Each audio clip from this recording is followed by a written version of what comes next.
পুরান ঢাকার লালবাগ বা তার আশেপাশে এলাকায় থাকতেছেন আর এই ফুচকা ট্রাই করেননি এখনো, উফ, আপনারা কিন্তু অনেক বড় লস করে ফেলছেন। কারণ এই ফুচকাটা এত বেশি মজা। আর এই ফুচকাটা খেতে হলে আপনাদের কোথায় আসতে হবে জানেন? আপনাদের চলে আসতে হবে লালবাগের আমলিগোলার মাঠের কাছে। হ্যাঁ, এই যে আমলিগোলা যে খেলার মাঠটা আছে, এই মাঠের পাশে কিন্তু এই ভাইয়াটা ফুচকা আর চটপটি কার্ট নিয়ে বসে। বিকেল থেকেই কিন্তু এই ভাইয়াদের ফুচকা চটপটি সেল করা শুরু হয়ে যায়। দেখেন অলরেডি কিন্তু তারা পার্সেল দেওয়া শুরু করে দিয়েছে। তাদের ফুচকা চটপটি এত মজা যে বেশ দূর থেকেও মানুষ পার্সেল নিতে চলে আসে। আর হ্যাঁ, এই যে আমিও কিন্তু ফুচকা অর্ডার দিয়ে একটু মাঝখানে একটু রং ঢং করতেছি। এদিকে কয়েকজন ভাইয়া মিলে আমাদের জন্য ফুচকা রেডি করতেছে, যেহেতু এখানে ওনাদের কাস্টমার প্রেশারটা বেশি, তাই এখানে কয়েকজন মিলে কাজ করতে হয়।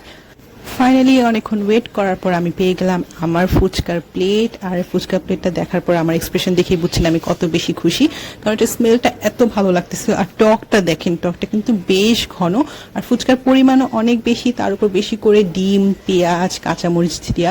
আর আমি কিন্তু এক্সট্রা ঝাল নিয়েছিলাম, মানে আমার বেশি ঝাল খেতে ইচ্ছা করতেছিল। তো দেখতেই পাচ্ছেন 40 টাকা অনুযায়ী কিন্তু অনেকগুলো ফুচকা দেওয়া আছে এখানে। এবার আমি কথা না বাড়িয়ে বেশি করে টক দিয়ে ফুচকাটা খাওয়া শুরু করব। তো এখানে আমি বেশি করে টক দিচ্ছি, তারপর যখন আমি এটা খাবো ব্যাস তারপর দেখবেন আপনারা কি হয়। ফুচকাটা এত বেশি ঝাল ছিল, এটা বোম্বে মরিচ দেওয়া ছিল, যে কারণে আমার কিন্তু একদম গরমে ঘাম ছুটে গেছে।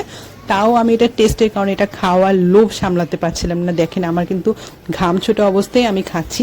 ফুচকাটা সত্যি বলতে অনেক অনেক অনেক বেশি মজা ছিল, অনেকই মজা। আপনারা কিন্তু এটা অবশ্যই ট্রাই করবেন। বোম্বে মরিচের ঝালে আমার চোখের জলে নাকের জলে এক হয়ে যাওয়া অবস্থা। আর এই চোখের জল নিয়ে আমি অর্ডার করে দিলাম চটপটি। হ্যাঁ, আসছি যখন চটপটিটা তো অবশ্যই ট্রাই করতে হবে। সো আমার কথা মতো এবার ভাইয়া চটপটি বানাচ্ছে। চটপটির উপর প্রচুর পরিমাণে ফুচকা আর ডিম দিয়ে দিল। আর এবার কিন্তু আমি ঝাল কম নিচ্ছি, কারণ এখন আর আমার কান্না করার কোনো ইচ্ছা নেই। সো এই যে এবার আমার চলে আসতেছে আমার চটপটিটাও দেখেন খুবই ইয়ামি লাগতেছে দেখতে। আর চটপটি কিন্তু অনেক গরম গরম, আমি তোমার সাথে সাথে একটা ছ্যাঁকা লাগা অবস্থা। এখন আমি চটপটি ট্রাই করবো। চটপটিটাও দেখেন ফুচকা দেওয়া আছে, ডিম দেওয়া আছে, পেঁয়াজ, কাঁচামরিচ, ধনেপাতা, তার সাথে কিন্তু অনেকগুলো করে টক মিক্স করা আছে। সো এখন আমি খাওয়া শুরু করতেছি। চটপটিটা গরম গরম আর এত মজা। চটপটিটা কিন্তু ফুচকার মধ্যে বেশ মজা ছিল। ইভেন রেকর্ড করতে করতে আমার মুখে পানি চলে আসছে, এত টেস্টি। সো পুরান ঢাকাবাসী এই টেস্টি ফুচকা আর চটপটি ট্রাই করতে হলে কিন্তু অবশ্যই চলে আসবেন আমলিগোলা খেলার মাঠের কাছে। আর কমেন্ট করে অবশ্যই জানিয়ে দিবেন পুরান ঢাকার কোথায় এরকম টেস্টি টেস্টি ফুচকা আর চটপটি পাওয়া যায়।